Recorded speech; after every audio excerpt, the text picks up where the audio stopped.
Okay, in this presentation, I'm just going to talk about the U.S. trade deficit, and this should be based and should come after you've looked at comparative advantage and feel comfortable with the theories of how it works. But what I want to do is just look at the data and see what's actually been happening in trade over the past few years.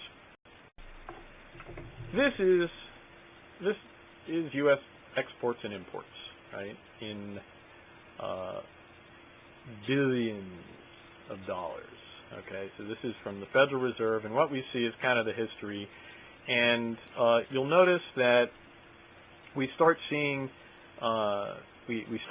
trade deficits in the 70s, and there were trade surpluses beforehand. Although on this scale, they're hard to distinguish because the differences are thinner than the lines. But and then we started seeing more significant gaps opening up in the 80s.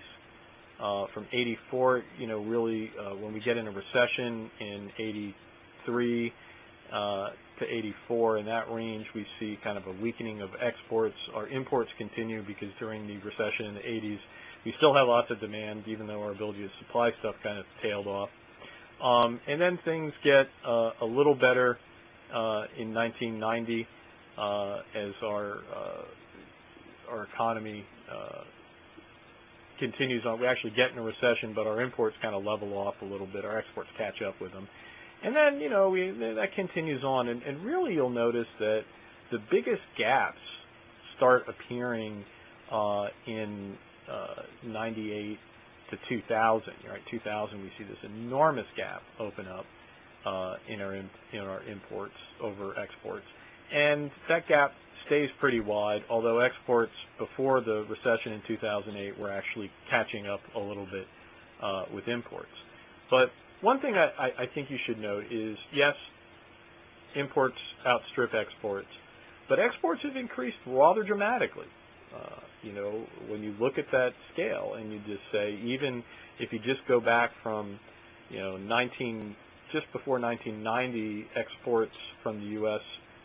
break the 500 billion mark, and now they're at 1.8 trillion, and so they triple in that time frame.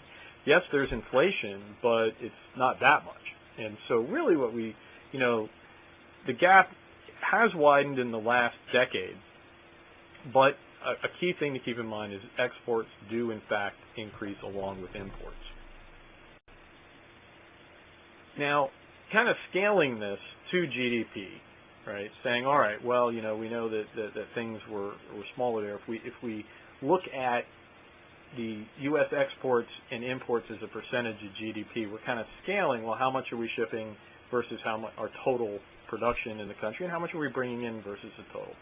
And we see here that we've been steadily climbing. The climb is not perhaps as dramatic when we have this scale.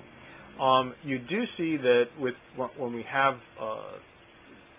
when we reflect it this way, we actually have downturns, and these again are generally associated with recessions. And so we have the big downturn in the 80s as a result of our recession, where our exports fell off, and really what it is the economy kept growing, but our exports were kind of going down.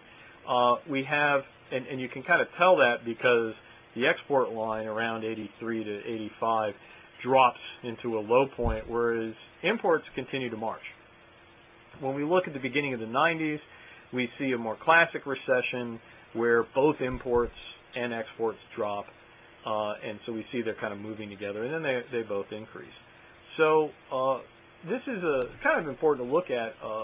One thing to note, though, is the scale. Even though our exports and imports are increasing as a percentage of GDP, we're still only in the, here this has got data for 2007. It actually, and this calculates it out to be about 16%, well 17% in the end. I can tell you from looking at data at other countries, that 17% of imports are 17% of our GDP. That's not a lot. That's, when you look at all the other rich countries in the world, if you look at the top 10 richest nations, most of them are running about 30% imports as a percentage of GDP. if they export a lot, their exports tend to be a larger percentage of their GDP as well. When you look at Japan, Japan's the only country that's got about the same level of imports, which is interesting. The Japanese and United States economies both import about the same as a percentage of their GDP, even though the U.S. imports more than the Japanese in absolute terms because we're bigger. When you divide by the GDP, it comes out about the same.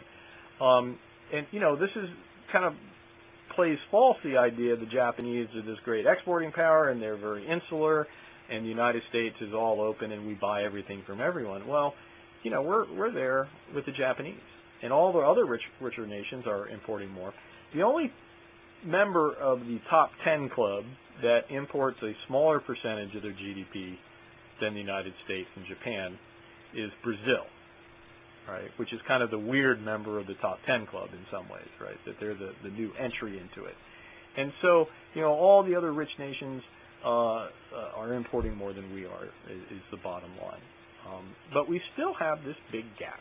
We do have this big gap between our imports and exports, even though exports have been increasing.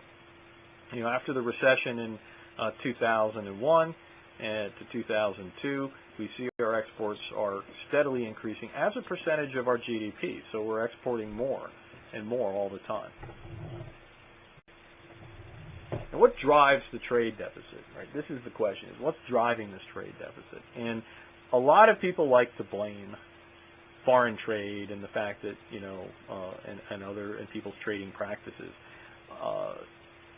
The better explanation for this is essentially from something, I've talked about this in other places, that your trade deficit is always balanced by a capital account surplus, right? Dollars go overseas as a result of purchasing imports. They have to come back to the U.S. somehow, right? Because dollars in the end, though they may be passed around overseas, in the end, they're only worth something in the United States. And they are worth either our exports, what you can buy from us, and our exports or someone else's imports. As I've said elsewhere, in 2008, when you look at the ratio of our exports to imports, our exports are about 78% of our imports. So 72%. They're 72% of our imports. So, 72% of the money that goes out to buy imports comes back to us from the purchase of exports. The 28%, about $700 billion in 2008, where did that go? Largely, that comes to us in the form of investments, right? So, what's driving that? Right? What's going on there? Well, there are a couple things that folks look to explain this. One is the U.S. has a low savings rate, right? We don't save a lot in the United States. In other nations, they save more. So in the U.S., we have a fairly tight supply of domestic savings for investment, which means that as opposed to other nations that have a fairly abundant supply. And so you get kind of the spillover in that with our relatively lower savings rate, this money that these other people are putting away comes to the United States, kind of spills in, right? Simply because we don't have our own domestically driven savings to fund us. And there's all sorts of cool things to invest in the United States. And so there's a demand for investment capital, and so when it goes to be met, a lot of it comes in from overseas.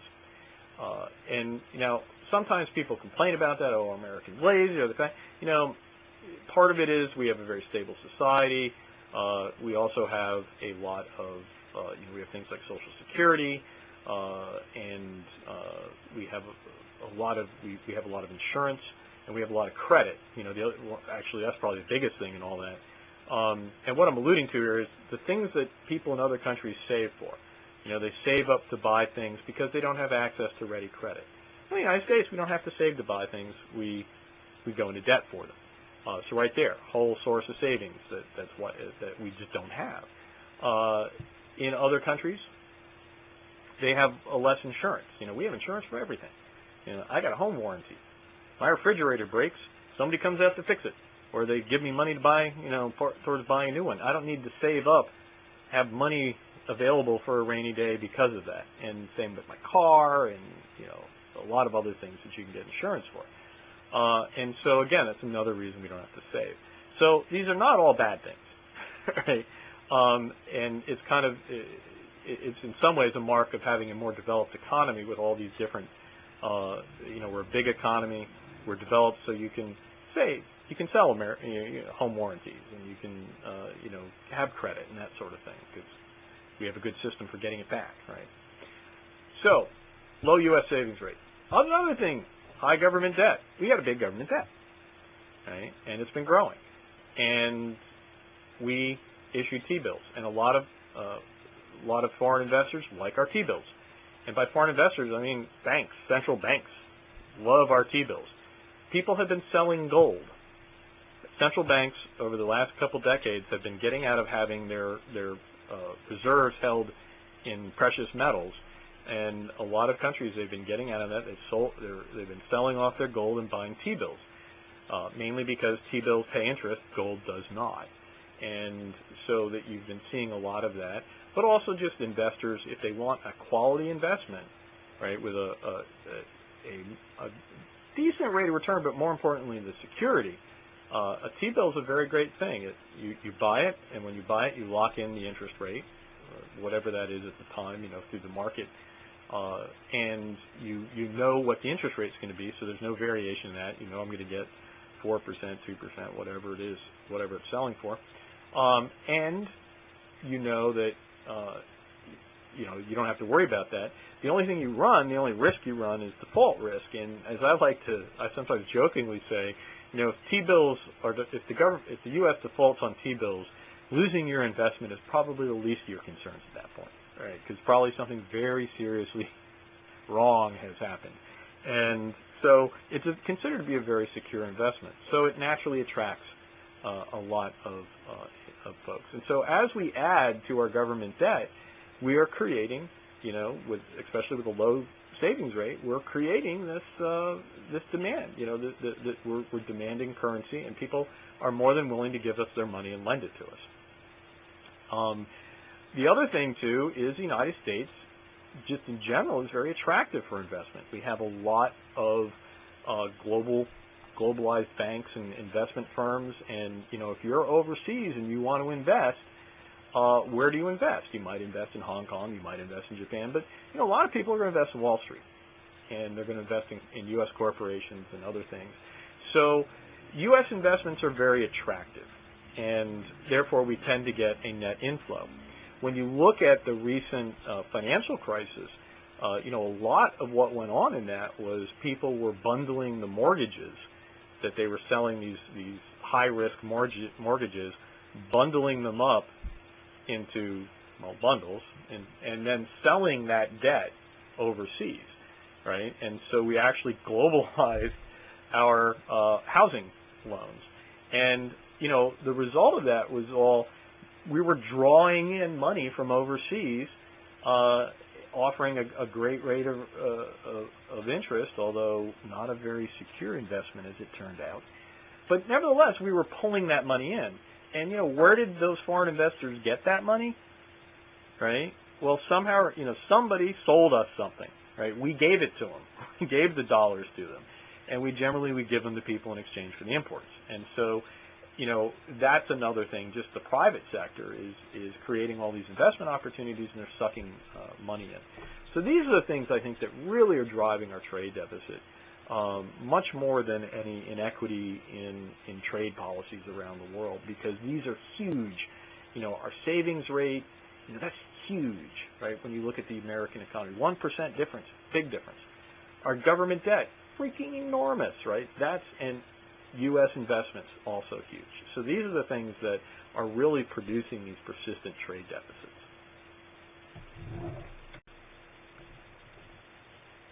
When I say huge, probably should have clicked into this. This thing doesn't move exactly that fast, and I got to pause in the talking to let it go. So here we go. Foreign assets in the U.S. This is from the Federal Reserve, and what you're looking at is the net capital inflow. This is net in that this is the flow of capital of foreign investors. right? It's net because sometimes they take things out, right? If a foreign investor sells a U.S. stock and takes the money, that goes out, right? When they send money into the U.S. and buy the stock, that comes in. And generally what you see here is the net of all that is positive. It's always positive. And it's positive in a big way. Look at that. I mean, look at this line. Through 1990, it's kind of a few hundred billion, yeah. In 1995, it crosses the 400 billion mark, and it but then, it's really starting to go up. It very quickly goes over. We have some downturns, right? When you're looking at the late 90s, that'd be the Asian financial crisis, right? That first big downturn. Then it goes up. Then we have our recession. Right? And by the way, when the U.S. goes in recession, people stop investing in us, right? Or they slow down. Notice it stays positive, right? In that recession. And by the way, recessions are indicated by those thick columns there, right? And Federal Reserve always indicates recessions in their graphs because, well, stuff happens during a recession. But that one downturn in 97 or so, that's somebody else's recession hitting us. But you look at it and you say, oh my God, this is a huge increase. It goes up to over $2 trillion coming in to the U.S. Now we're sending money out, right? But I mean, just look at that graph. That's an enormous increase. All of that promotes a trade deficit, right? All of that is going to very much promote a gap in our trade. And notice, by the way, the thing nosedives when we go into our recession, right? 2008 it's on, and bam, it goes down to 2009 levels, but it's still very positive, right? It's still the money from foreign investors is still coming in, right? It's still coming into us, and so what you're seeing there is a very, what I think is the huge part of the story. I mean, I am offering you a graph that goes up over $2 trillion a year. Remember, we only import about $2 trillion a year, right? So, this is the big thing, right? If we have these kinds of capital flows, now again, like I say, these are balanced by us investing in other countries too, so it's not this complete thing, but those are big increases that coincide with the widening trade gap. And the story I'm telling you is this is where the action is, more than in trade policy. And I hope you can see that that's the case. And in fact, we saw this dropping off, and our trade deficits have shrunk, right, as we went into recession, because we've had a lot less money coming in. So, or there's been a lot less demand for our exports. So, this is a big part of the story that is underappreciated, right, when people talk about trade. Now, the question comes up, people do talk about foreign investors, and there's often concern about, these foreign investors, in China especially, China's holding billions of dollars in T-bills, and they have the temerity to worry about their investment. I'm like, well, of course they do. But people get nationalistic about this. What happens if foreign investors stop investing in the U.S.? And this is, going to result in a couple things. I say it's kind of a combination of these things. One is increased interest rates, right? If people suddenly stop being interested in investing in the United States from overseas, that means there's a smaller supply of capital, and what you're going to have to do is, if you want to get that money in, you're going to have to offer a higher interest rate, right? So interest rates on T-bills would go up. Stocks would have to, they'd have to pay higher dividends versus their value. And so what we're going to see, though, in general, is interest rates would go up, and that would make it harder to finance things. It would slow down economic growth because it's harder to finance things. It makes it certainly harder to finance our government debt. However, when you increase the interest rates, guess what? You kind of reignite the interest, amongst foreign investors in investing in the U.S., and also you increase your domestic savings rate, because when interest rates go up, guess what? People save more, right? And so that's an important safety tip. At the same time, though, if interest rates couldn't go up enough to, because they can only go up so high, if they don't go up enough, what we would see is a devaluation of the dollar, right? As people are less interested in investing in the United States, they're less willing to take our dollars for nothing. And since the value of the dollar is now at a balance where that, you know, it's kind of propped up by the interest in people investing in it, what's going to happen is the dollar would devalue, and the result of that would be our exports would increase and our imports would decrease, right? So we'd get back to a trade balance, perhaps even a trade surplus if foreign investors were, for some unknown reason. And when people talk about this, I'm always like, why would you do that, right? Why would you suddenly, you know, why would it be this instant decision? You know, it could happen, but, you know, would it be a temporary thing? Would it, you know, and if this were to happen, though, what would happen is our exports would, you know, the dollar would devalue, our exports would increase, our imports would decrease. For imported goods, we would have inflation, right? Anything that was imported in the U.S. Would now cost more to us.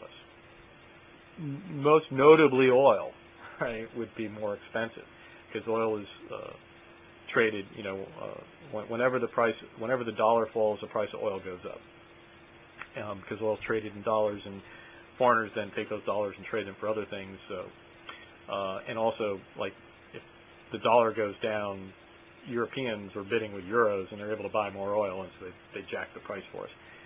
The key thing, though, is that inflation would be limited to the things that are imported. Remember, we only import about 16% of our GDP, right? By contrast, Germany imports over 30%. Mexico imports 70%. So, you know, imports and exports, actually.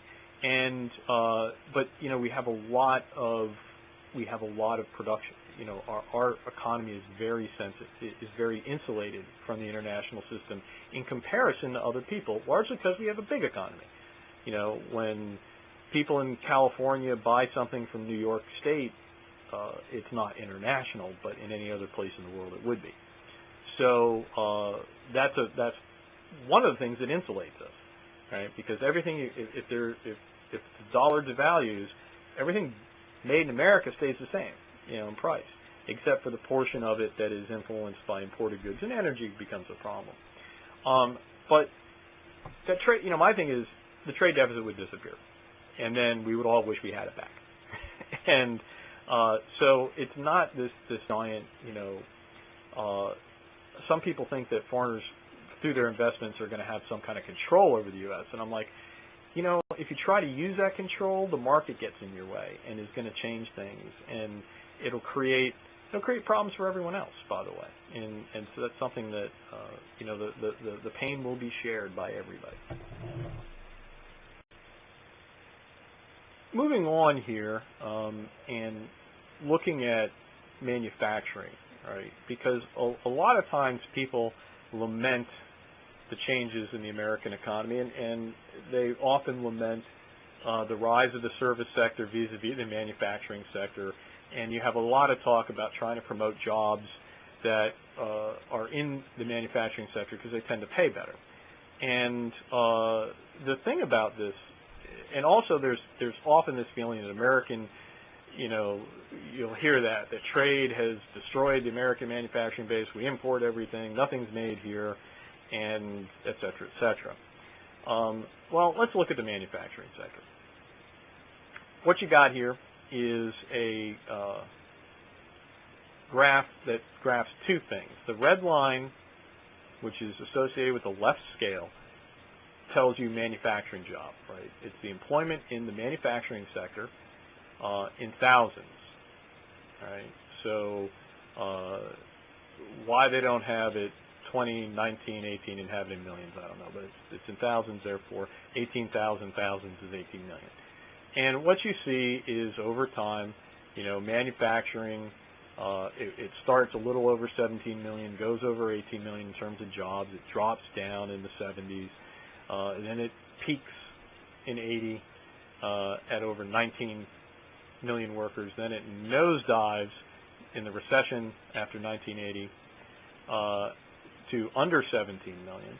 And then it recovers a bit, and now it stays, it doesn't really get much above. That 19 million was a high point, and now 18 million, it drops down, and then it gets back to 18 million around 1989, and then it drops down in the 90s.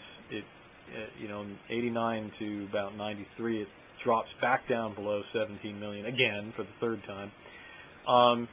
Then in the 90s it recovers, and it's kind of in a middling pace. And notably, I would note that NAFTA goes into effect January 1st, 1994. So the immediate post-NAFTA period sees a slight recovery in manufacturing jobs. Manufacturing jobs did not leave en masse in the aftermath of NAFTA. They will continue to increase until about 1997 or 8. But then we start a little bit of downturn, kind of off a peak. But really, when you get to 2001, the nosedive begins. We had this enormous drop in manufacturing from 2001 on. We follow that red line down to where it goes from over 17 million to just over 14 million. It stabilizes for a while. Then we hit our recession, right? And it nosedives to under 12 million. Now, that recession number, that'll come back, but that period there, that drop during good times is very interesting. Right? Now, what explains that? The thing is, though, that's jobs. Those are people working in the manufacturing sector. When you look at the blue line, right, the blue line is the output in billions of dollars. It's controls for inflation. Those are $2,000. So control, it's controlling for inflation in that and expressing the value of the outputs in year 2000 dollars. And so what you see is manufacturing output has really been steadily climbing, right, all the way up until 2008. Now there's a couple little drops, but it goes from in 75, when it's just a little bit above 1.2 trillion, because here we have to read the right hand side. It's just a little above $1.2 trillion, and it expands to over $3 trillion in output, right, in 2008. Now, it's down as a result of the recession, but it's still over 2.4. It actually looks to me about 2.6 trillion. So what we've seen is manufacturing has, by increasing productivity, they have managed to consistently produce more and more stuff. So the idea that the U.S. manufacturing sector has ceased to exist, even in that period when the 2 million jobs, right, we go actually more than that, 3 million jobs disappear, output continues to increase. Output in that same period goes from just under 2.8 trillion to over 3 trillion, right? So we still have these increases in output. So myths of U.S. manufacturing's demise are greatly exaggerated. However, the demise of the U.S. manufacturing worker must be acknowledged, right? From 2001 to 2004-ish, we have this massive drop-off in manufacturing employment. The culprit is productivity, right? U.S. manufacturing has steadily increased their productivity, and that's what you're looking at. From 1972 to 2009, and again, this is in $2,000, so it controls for inflation. What we've seen, what we have here is the output per worker in the manufacturing sector. And it's gone from under $80,000 a year, and again, these are controlling for inflation. So it's $80,000 a year in under $80,000 in 1975 to a peak at $223,915 per worker. So we're producing more per worker, and the thing is, a lot more right, per worker. We go from under 80 to it's a threefold increase there, just about. And so the thing is, there hasn't been a threefold demand for products. And kind of the thing about it is that as these industries have gotten more competitive and they've gotten more productive, largely by mechanizing. The manufacturing processes in the U.S. are increasingly mechanized, and we are constantly cutting the number of hours that people that are involved in making a product through mechanization, through the investment of capital and use of technology. And so we've gotten very good at making stuff with very little labor. That's good. That's a good thing. The thing is, though, that the demand for manufactured goods hasn't necessarily increased along with that. And that's something that, how much do you need that's manufactured? What we've seen is demand for services has grown much more than the demand for manufactured goods. And we just don't need that much stuff in life. And so that's something that, is part of the problem, is that productivity has expanded faster than demand for the products. And therefore, we need less people to make, we keep making more stuff, but we need less people to make the more stuff. Right?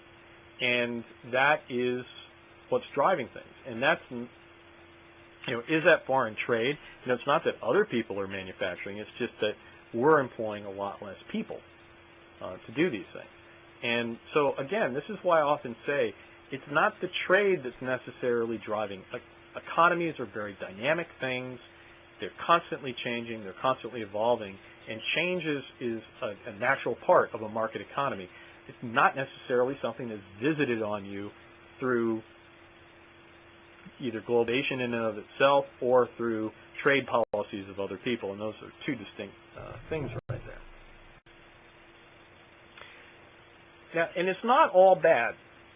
Here we have an industry. The textile industry is often something I relate to because I live in North Carolina, where the industry has shrunk dramatically, and there are hundreds of thousands of textile jobs went away.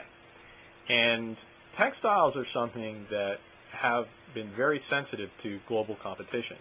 In the United States, we make things that require capital, right? And our manufacturers have stayed competitive by increasing productivity. And this is why wages in the manufacturing sector are higher, because wages go up as productivity goes up. And they don't go up dollar for dollar with productivity, but they do go up. And so what drives the wage differential between the manufacturing sector and other sectors is that productivity. So, you can't lament the gains in productivity because it's like, well, that's why everyone likes those jobs, is because they are productive. The problem with the apparel industry is that it hasn't really been revolutionized. They can't mechanize it quite as much. It's still, a sewing machine and a seamstress are still pretty much the level of technology. They haven't really been able to mechanize that process much more, so it hasn't gained in productivity. As a result, because all the other, in a lot of ways, the apparel manufacturing has been squeezed out of the American economy, largely because it's just not there. It's not something you want to use an American worker for. Wages are kind of driven by the other sectors, the other industries that are employing people. And, you hear Americans won't work for this wage. Why won't we work for a lower wage? Because there's somebody else out there willing to pay us more, right? And that's what's driving that market wage and driving the expectation of getting it. And so you can't have an industry that's not increasing its productivity. You can't have a manufacturing industry that's not increasing its productivity stay, because they simply, the wages are being driven by all the gains in productivity elsewhere. Right, and so you get that pressure. Apparel's like this. So apparel goes overseas. Apparel goes overseas because it seeks out the place where workers are got the right productivity in their economy to drive the right wage, and so it seeks out its natural place. And one of the things, though, that as a result of global competition, what you've been staring at as I've been talking about all this, so perhaps you've read it. This is a consumer price index for apparel, and it gauges the increase in they have a way of measuring this. They have a bundle of clothing items that they extract the price on, and over time the Department of Labor, the Bureau of Labor Statistics, tracks the increase of price for this common bundle of goods. And what you'll notice is until around 1993, just about when NAFTA comes in, we see that the price of clothing continually increases in the United States. Right? It just like all other things, CPIs go up. Then around 93, it levels off. Right?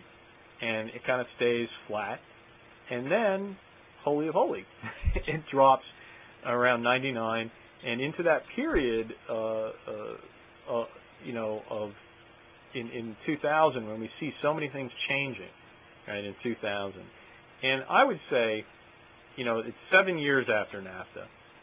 It's more about globalization, I think, at this point. But there is, around that period of NAFTA being passed, and it's, a lot of textile manufacturing moved to Mexico, and what you see is that move leveled the price off, and then further global competition has dropped it. And so what we see is the price of clothing has actually decreased, and it decreases in 2000, and now it's stayed down. And so, it stayed down at levels, it's just kind of leveled off, and we don't see inflation, right? And, this is a very interesting thing. This doesn't happen for all the goods that are produced and globally, but it does happen here for apparel. And so when people talk about that, this is a very interesting thing. Look, here's what global competition does. It has stopped the increase of an essential item. Americans are paying 8.5% less for clothes than they used to, while other things are going up in price. Right? And so this is what can happen as a result of global competition opening up these things. And I think it's a very positive thing, and especially the textile industry, which complains about protection. It's like, hey, look, when we were making the stuff here, it kept going up in price. Now we trade, and every consumer in the United States is paying less money for clothing. So why would we protect, if we had protected the jobs, the CPI would have kept going up, right? And, who does that benefit, right? And again, when you look at North Carolina, yes, we lost hundreds of thousands of jobs in the textile industry. We gained hundreds of thousands. North Carolina employment has steadily been increasing, and there was certainly a lot of turmoil, a lot of towns that impacted, but there were gains in other industries, especially in Charlotte, where the banking industry developed as a result of globalization. Now they took a hit, and the crisis. Well, that's life in the fast lane, but nevertheless, who do you think was making more money with these jobs? Banking industry or seamstresses? So the jobs are not all burger flipping is the point. Point here though is here's as good an example of the gains from competition from globalization, and that's I think an important point. Why don't we see this pattern in other products? Clothing's something that really doesn't change in value, and when you look at, one, it's manufactured and it's traded, right? But it hasn't really, it's not very dependent on energy, which is a big thing, right? That's prevented it from going up in price in 2000. It's not very energy dependent. There's not a real quality change to it, right? It's clothing. There may be fads and trends, but really the thing there. And, when you compare other products that people buy, you look at the price of TVs, right? And TVs keep going up in price, and they're more expensive. But, how do you compare my widescreen, my 42-inch LCD that I paid $600 for, with what I paid $500 for a decade earlier, which was a very different product?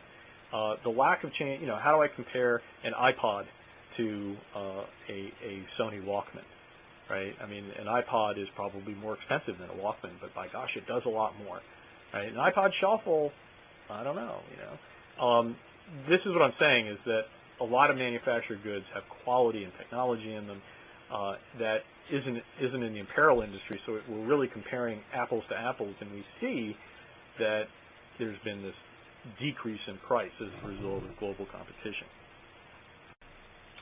Looking at another industry that's taken a headshot, steel, the steel industry. Now, this is actually the primary metals, which includes the steel industry, because that's how they've got it. And I've gone and looked at Bureau of Labor Statistics, and here's just another example of what happens in the world. What you're looking at are indexes. They all converge at 100 in 2002 because the 2002 level of all of these things has been normalized to 100. So the fact that they converge means nothing. That's just, they just took 2002 as the 100, and everything else is a percentage, right? What we have, the green line is productivity, right? So it's the output per worker or per worker hour in the industry, which is how they measure it there. And so in whatever it was in 2002, that's 100. The red line is labor, right? The amount of hours worked, and that is normalized to 100 there. And the blue line that kind of runs in the middle of these two is the output, right? Now, and it's all percentages, right? So it's 100 in 2002, and so this kind of compares levels here. The output of the steel industry, well, what's the story we see? It really takes place, from as you go over, this starts in the 80s. I think this data starts around 83, 84, and yeah, we kind of see labor's up there. It stays. It fluctuates a little bit. Output kind of increases a bit, but then productivity is slowly increasing. When we hit 97, 98, when we hit 98, it looks like we see some big changes. What we're going to see is, at first, there's a huge drop in output. Right, we have a nosedive in output of the blue line right before the convergence point. Right, we see a big drop, and along with that, at the same time that drop occurs, productivity actually drops a little bit, and we see a massive drop in labor at the same time. Labor starts its free fall, right? And so less and less people are employed in the steel industry. Then around 2000, what we see is the industry fights back, and we see productivity increasing, and labor is still decreasing. Labor is going to continue to decrease to 2003, it looks like. And so, but we see the productivity start rising. We have kind of a low point of production there from, looks like 2001 to 2003. And then the productivity continues to gain and output recovers, but labor doesn't recover, right? The labor continues, it stabilizes, and then is actually going to start kind of edging its way downward again. But, this is the story that we see all through the manufacturing sector. And it's not just the manufacturing sector in the United States. It's all around the world. Every developed nation is, the manufacturing sectors are getting more productive. They're employing less and less people. Less and less of the workforce is working in the manufacturing sector. More and more people are working in service-related fields. And, manufacturing is just not that, manufacturing is 18% of the global economy, right? That's what it is, right? Take everything in the world, because people spend a lot more on food, which is part of the agricultural sector. They also spend in developed nations, which are a huge part of the global economy, because we add it up in dollars, it's a disproportionate part. They're spending more and more on service-related things. And, your manufacturing, how much do we need? And it's much more the services, right, that go into it. And if you think about what you spend your money on. A lot of people go and they say, everything I buy, everything in my home is made overseas, so we don't make anything here anymore. And it gives this sense of this loss of, my money goes overseas. My thing is don't look at the labels. Look at what you've got in your checkbook. Or, because we're advanced, go online and look at your bank statement. And, try to figure out how much money do you spend on things that are either, one, manufactured, a manufactured good versus a service. And think of how much stuff you spend on services and things that are only produced, because services don't tend to be traded as much. Right? Things that are produced locally. Biggest expense and your budget's probably your house, right? And whether you own it or you rent it, that's probably your biggest expense. That's a non-traded good. We don't import houses. And by the way, if you own your house, most of what you're spending your money on is interest. And that interest is probably to an American bank, right? Because that's a huge service sector for the United States. So right there, that's a big chunk. Your car is your next biggest expense. Yes, you might have bought a foreign car, although it's hard to tell. I have a Mazda Tribute. My daughter has a Ford Escape. They're the same thing. I don't know. Is it a foreign car or not? But even if it is, sure, yeah, there's that. But how much money are you spending? You know, how much of it is going to pay off your capital? You know, look at your bank statement. How much are you paying in interest for it versus how much you're paying in capital? Because the interest is going to an American bank, right? Most likely. And your insurance. How much do you spend in insurance each month, right? Again, probably an American service company. And you just go through the rest of the expenses when you go out for dinner, when and even when you buy things, right? You know, when you buy things, how much of the purchase, when you buy the iPod, you know, how much is going overseas to the production of it versus going to, it's made overseas, but how much does Apple get out of it? Apple seems to get pretty rich, right? So they're keeping a good chunk of that money, it seems. And then how much is going to the Best Buy or Walmart or wherever you buy the thing, right? And so when you get down to it, your money is largely staying here. And again, not that that's a good thing, right?